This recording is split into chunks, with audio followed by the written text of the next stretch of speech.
আলাদা আলাদা হত্যা মামলার আসামি হিসেবে আদালতে 14 দলীয় জোটের 2 নেতা হাসানুল হক ইনু ও রাশেদ খান মেনন মঙ্গলবার বিকেলে ডিবি কার্যালয় থেকে ঢাকার সিএমএম আদালতে আনা হয় তাদের।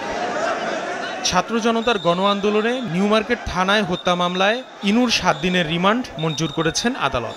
পাশাপাশি 5 দিনের রিমান্ড শেষে মেননকে আদালতে তোলা হলে আদাবর থানায় হত্যা মামলায় 6 দিনের রিমান্ড দেওয়া হয় তাকে। হাসানুল ইনুকে নিউ মার্কেট থানায় মামলায় হত্যার সঙ্গে প্রাথমিক তদন্তে জড়িত থাকার প্রমাণ পাওয়ার কারণে তাকে আদালতে উপস্থাপন করা হয়। বিজ্ঞ আদালত উভয় পক্ষের শুনানি অন্তে হাসানুল হক ইনুর বিরুদ্ধে 7 দিনের রিমান্ড মঞ্জুর করেন। রাশেদ খান মেননকে এই আদাবর থানা মামলায় আজকে সৌনারেশ দেখানো হয় এবং এই মামলায় আরেকজন গার্মেন্টস কর্মী রুবেলকে হত্যা করা হয় এবং এই হত্যার পিছনে রাশেদ খান মেনন জড়িত এবং পরিকল্পনার সঙ্গে সে জড়িত, ষড়যন্ত্রের সঙ্গে জড়িত।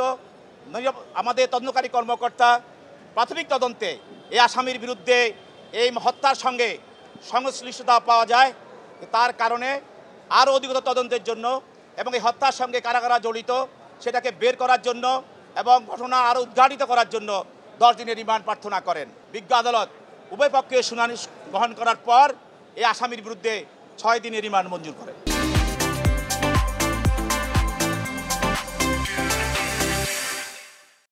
আসামিপক্ষের বিরুদ্ধে হত্যার অভিযোগকে পরিকল্পিত ষড়যন্ত্র উল্লেখ করে আসামিপক্ষের আইনজীবী বলেন, ঘটনাস্থলে আসামিরা উপস্থিত ছিলেন না, ঘটনা সম্পর্কে অবগতও নন তারা। এই ঘটনার স্থানে রাশেদ খান মেনন উপস্থিত ছিলেন না। হাসানুল হক ইনু সাহেবের বাইপাস করা এবং তাকে চিকিৎসা করার জন্য জামিন মুক্তি করার জামিন দেওয়ার জন্য, কিন্তু বিজ্ঞ আদালত জামিন নামঞ্জুর করেছেন, রিমান্ড মঞ্জুর করেছেন। সোমবার রাজধানীর উত্তরা থেকে গ্রেফতার হন ইনু, আর গত বৃহস্পতিবার গুলশান থেকে মেননকে গ্রেফতার করেছে পুলিশ। আসিফ মোহাম্মদ সিয়াম, সময় সংবাদ, ঢাকা।